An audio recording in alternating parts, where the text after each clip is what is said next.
before I lose track of it, tell us about your book. All right, thank you. It's called Leveraging the Genetics of Leadership, Cracking the Code of Sustainable Team Performance.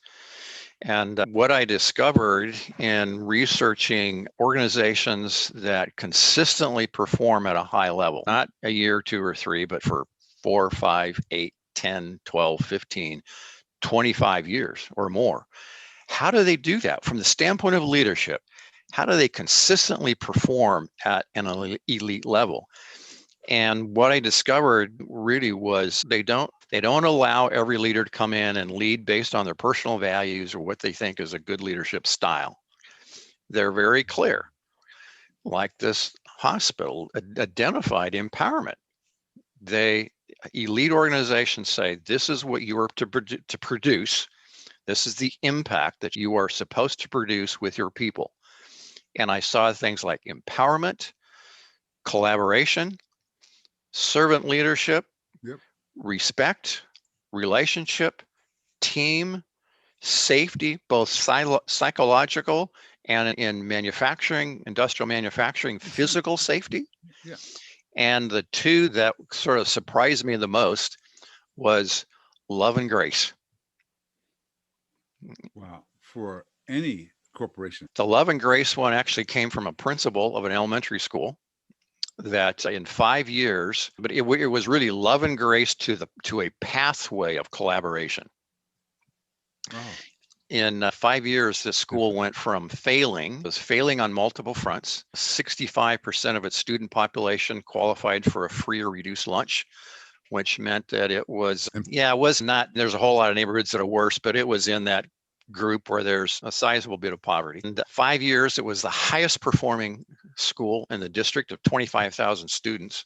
And then when that wasn't good enough, they took it up another notch and actually became one of the few schools in the nation to close the achievement gap. You think that it's all related to love and grace, or you think they had other things in that school system, or was it just the idea of love and grace? We're going to present ourselves in a loving, graceful way to our students.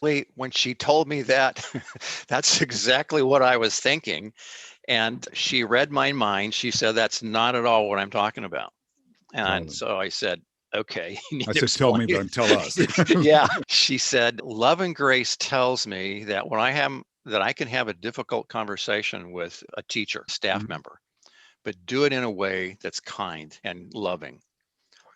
And she said, I believe, and this was the idea of the pathway. She said, I want my staff to collaborate because I believe that the key to academic achievement is collaboration, or a key. And she said that doesn't happen unless there is a high level of commitment, love and grace, call it whatever you want, respect, relationship with the entire team. And this was when she came in, the prior principal had been run out by the teachers union, and there was open hostility with the staff.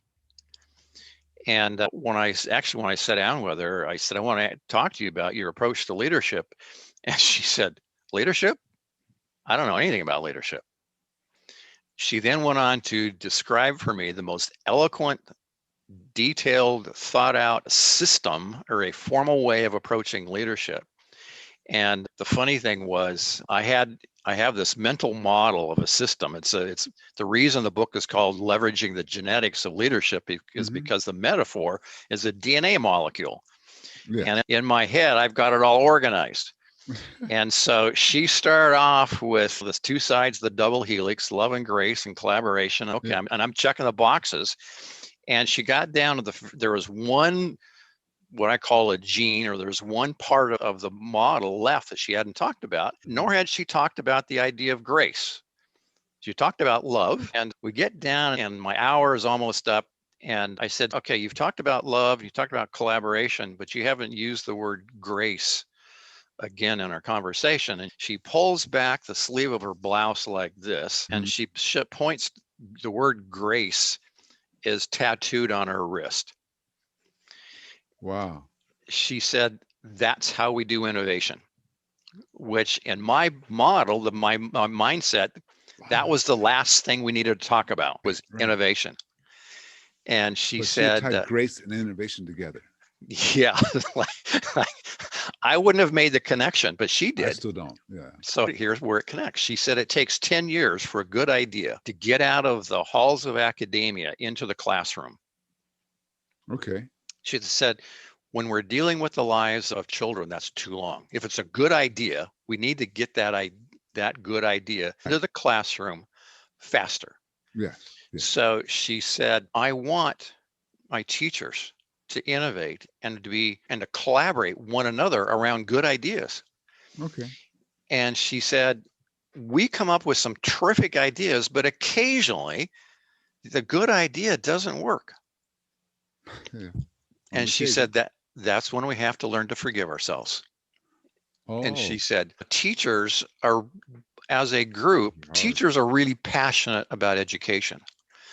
And she said, when they come into my office and they tell me that this great idea didn't work, she said they are devastated. And as she's telling me this, she's points out to me Kleenex boxes that strategically placed around her office. Oh, wow. Wow. And she said, that's when we have to learn to forgive ourselves. And that's where I need to create a culture, going back to the idea of love and grace, and as a pathway to collaboration. She said, that's an opportunity to me to support my teachers and to support their passion and to say, okay, it didn't work. Let's get on. So strong. That's so strong because just her idea of what grace is just itself takes. Yep. Sounds like it clicks off a lot of the genetics that we're referring to. Just that Exactly. idea of her idea of how she applies grace. It's not Yep. necessarily being nice to people, but it's giving them room to make a mistake and Yep. to forgive them for the mistake, Yep. and giving yourself room to forgive yourself for the mistake, but learn Right. from it.